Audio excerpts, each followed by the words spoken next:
नमस्कार। आज का टॉपिक है इंडस्ट्रियल सोशियोलॉजी में हमारा नवीनीकरण का उत्पादकता पर प्रभाव।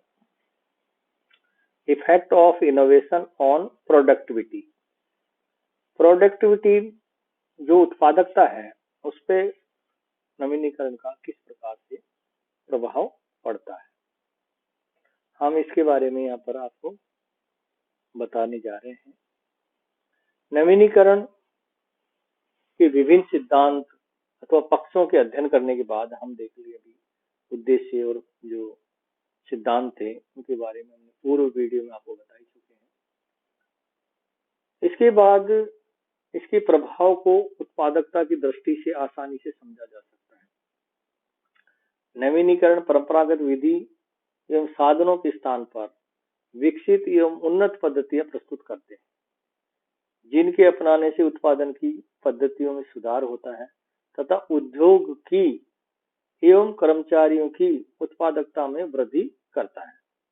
नवीनीकरण के विभिन्न पक्षों से इसकी उत्पादकता पर पड़ने वाले प्रभावों को हम यहाँ पर कुछ रूपों में स्पष्ट करेंगे कि नवीनीकरण का उत्पादकता पर किस प्रकार से प्रभाव पड़ता है। यहाँ पर जो प्रभाव पड़ता है तो पहला प्रभाव है इसके ऊपर सरलीकरण से उत्पादकता में वृद्धि। ये सरलीकरण क्या है? सरलीकरण से उत्पादकता में वृद्धि होती है क्योंकि इससे निर्माण प्रक्रिया की जटिलता समाप्त हो जाती है। निर्मित की जाने वाली किस्मों की अनुकूलतम संख्या निर्धारित कर दी जाती है, जिससे विभिन्न प्रकार की वस्तुएं रखने एवं उनका प्रबंध करने की आवश्यकता नहीं रहती। सरलीकरण से निरीक्षण एवं नियंत्रण संबंधी कार्य भी अधिक कुशलता से किया जा सकता है। मशीनों के सेट तैयार करने एवं उनमें परिवर्तन करने की कम आवश्यकता पड़ती है तथा साज सम्मान की निष्क्रियता कम हो जाती है। कार्य के सरलीकरण से श्रमिक वर्ग की कार्य क्षमता में वृद्धि होती है। सरलीकरण से कारखाना बंद होने के अवसर भी कम हो जाते हैं। इन सबसे कारखानों की उत्पादकता पर अनुकूल प्रभाव पड़ता है। तो ये है सरलीकरण, मतलब जटिलता को एक सरलता की ओर ले जाना। तो नवीनीकरण उत्पादन पर इस तरीके से प्रभाव पड़ता है। इसके बाद में दूसरा आता है प्रमापीकरण से उत्पादकता में वृद्धि। प्रमापीकरण से भी उत्पादन कार्य की व्यवस्था सरल हो जाती है। औजारों, साज सम्मान, वस्तुओं का आकार प्रकार सभी ही प्रभावित कर देने से केवल एक निश्चित स्तर की व्यवस्था करनी होती है तथा कर्मचारी की कार्य क्षमता में भी एक निश्चित प्रमाप की वस्तुएं बनाने से बढ़ती है। प्रमाप निर्धारित होने पर समय अध्ययन एवं गति अध्ययन प्रभावपूर्ण ढंग से किए जा सकते हैं तथा उत्पादन विधियों में अनावश्यक अपव्यय को रोका जा सकता है। इसके बाद में आता है यंत्रीकरण से उत्पादन में वृद्धि। यंत्रीकरण से उत्पादन में वृद्धि यानी पुरानी एवं विकसित मशीनों के स्थान पर आधुनिक एवं उन्नत प्रकार की श्रेष्ठ मशीनों के प्रयोग से उत्पादन में वृद्धि होती है। अच्छी मशीनों के प्रयोग से उत्पादन बढ़ता है तथा कर्मचारी की कुशलता एवं कार्य क्षमता में भी वृद्धि होती है। उत्पादकता का मशीनों के प्रयोग से बड़ा घनिष्ठ संबंध है। मशीन जितनी अधिक विकसित होती है उससे उत्पादन उतना ही अधिक लिया जाता है। मशीन से उत्पादन करने पर कच्चे माल व समय का अपव्यय भी कम होता है, जिससे उत्पादकता में वृद्धि होती है। ये यंत्रीकरण से उत्पादन में वृद्धि होती है। इसके साथ ही स्वचालित मशीनों से उत्पादन में वृद्धि। आजकल तकनीकी बड़ी तेजी से हो रहा है। कारखानों में स्वचालित मशीनों का प्रयोग किया जा रहा है और स्वचालित मशीनें मानवीय श्रम को बड़ी सीमा तक कम कर देती है तथा उत्पादन गति को बहुत तीव्र कर देती है। इन मशीनों के प्रयोग से उत्पादनों में क्रांतिकारी परिवर्तन होता है। बहुत सी जटिल क्रियाएं मशीनें स्वतः ही कम समय में श्रेष्ठता के साथ संपादित कर देती है। तो ये स्वचालित जो मशीनें हैं वो उत्पादन की लागत में कमी करती है तथा उत्पादन की मात्रा में वृद्धि करती है। इससे उत्पादकता के साथ साथ उद्योगों के लाभों में भी तेजी से वृद्धि होती है। इसके बाद में पांचवा आता है तीव्रकरण से उत्पादकता में वृद्धि। तीव्रकरण से तीव्रकरण में उत्पादन की गति बढ़ जाती है, जिसमें मशीन और श्रमिकों को पहले की अपेक्षा ज्यादा कार्य करना पड़ता है। इससे उत्पादन बढ़ता है तथा श्रमिकों की आय भी बढ़ती है। इसमें मशीनों एवं श्रमिकों का अधिकतम उपयोग होता है। तो ये तीव्रकरण की चीजें होती है, उसमें दोनों ही इंटरेस्ट लेते हैं क्योंकि श्रमिकों को भी कुछ पैसा ज्यादा मिलता है। इसके बाद में आता है विशिष्टीकरण से उत्पादकता में वृद्धि।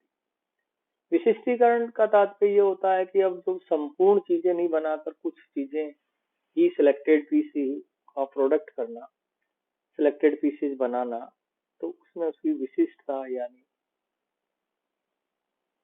विशेषज्ञता हासिल हो जाती है और वो विशेषज्ञता का आसानी से वो प्रोडक्शन बढ़ा देते हैं उन चीजों को लेकर। तो ये विशिष्टीकरण से उत्पादन में वृद्धि होता है। इस स्लाइड के माध्यम से भी आप देख लीजिए।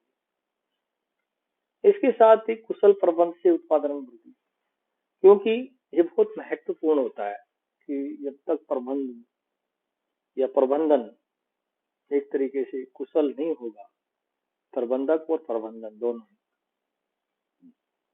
तब तक नवीनीकरण से प्रबंधन व्यवस्था में सुधार की कल्पना नहीं की जा सकती। क्योंकि ये जो प्रबंधन और प्रबंधक दोनों ही जो की उत्पादकता में वृद्धि के मुख्य आधार हैं, तो इसके लिए नवीनीकरण से इन प्रबंधन व्यवस्था में भी सुधार किया जाता है।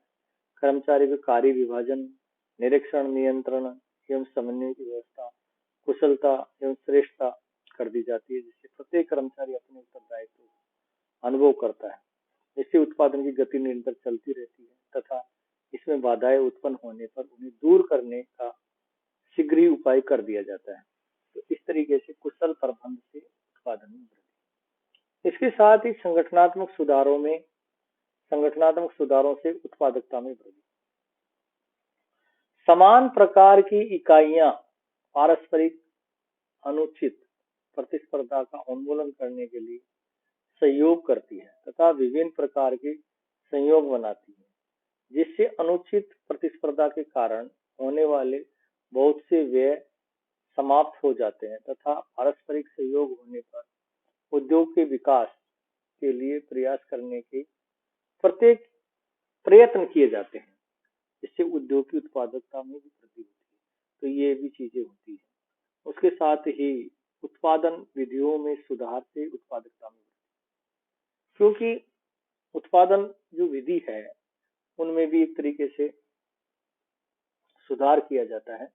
और ये सुधार कैसे होते हैं? इस सुधार में क्या है कि समय अध्ययन, गति अध्ययन, थकान का अध्ययन का कार्य के संदर्भ में किया जाता है तथा कार्य करने की सर्वोत्तम विधियों का विकास किया जाता है, जिससे अपनाने से उत्पादकता बढ़ती है। सर्वोत्तम विधियों के अपनाने से श्रम एवं सामग्री का अपव्यय भी कम होता है तथा उत्पादन कार्य ज्यादा होता है। तो यहाँ पर जो नवा पॉइंट है वो है उत्पादन विधियों में सुधार से उत्पादकता में वृद्धि निश्चित रूप से होती है। इसके साथ ही जो 10वां टॉपिक है, 10वां है, ये है मानवीय दृष्टिकोण अपनाने से उत्पादकता में वृद्धि। देखो, हम यहाँ देखते हैं कि जब उद्योग धंधे हैं उसमें मशीनों का और मानव श्रम के रूप में, मशीन यंत्र के रूप में कार्य करते हैं। और हम जब तक मशीनों में और मानव में, श्रमिकों में मानवीय दृष्टिकोण के आधार पर अंतर नहीं करेंगे तो उत्पादन स्वतः ही घट जाता है। और यदि हम मानवीय दृष्टिकोण अपनाते हैं उन श्रमिकों के प्रति, तो उत्पादकता में स्वतः ही वृद्धि हो जाती है। क्यों हो जाती है? क्योंकि नवीनीकरण अपनाते समय कर्मचारियों के प्रति मानवीय दृष्टिकोण को अपनाया जाता है। उन्हें कार्य करने की अच्छी एवं अनुकूल दशाएं दी जाती है। मशीनों पर कार्य करने का प्रशिक्षण दिया जाता है तथा कार्य क्षमता बढ़ाने पर पारिश्रमिक भी में भी वृद्धि की जाती है, जिससे उनकी कार्य क्षमता बढ़ती है तथा उन्हें उसमें और अधिक वृद्धि करने का प्रोत्साहन मिलता है। इससे भी उद्योगों की उत्पादकता में वृद्धि होती है। तो यहाँ पर हम इस पूरे चीज को हम देख चुके हैं, पूरे टॉपिक को स्लाइड के माध्यम से और देख लीजिए। पहला 10वां है मानवीय दृष्टिकोण अपनाने से उत्पादकता में वृद्धि। उत्पादन 9वां है उत्पादन विधियों में सुधार से उत्पादकता में वृद्धि। 8वां है संगठनात्मक सुधारों से उत्पादकता में वृद्धि। 7वां है कुशल प्रबंध से उत्पादन में वृद्धि। 6ठा है विशिष्टीकरण से उत्पादन में वृद्धि। 5वां है तीव्रीकरण से उत्पादकता में वृद्धि। चौथा है स्वचालित मशीनों से उत्पादकता में वृद्धि। तीसरा है यंत्रीकरण से उत्पादकता में वृद्धि। दूसरा है प्रमापीकरण से उत्पादकता में वृद्धि। और पहला है सरलीकरण से उत्पादकता में वृद्धि। तो ये है नवीनीकरण का उत्पादकता पर प्रभाव, effect of innovation on productivity. ये टॉपिक आपका यहीं कंप्लीट होता है। इसके साथ ही आप अगले टॉपिक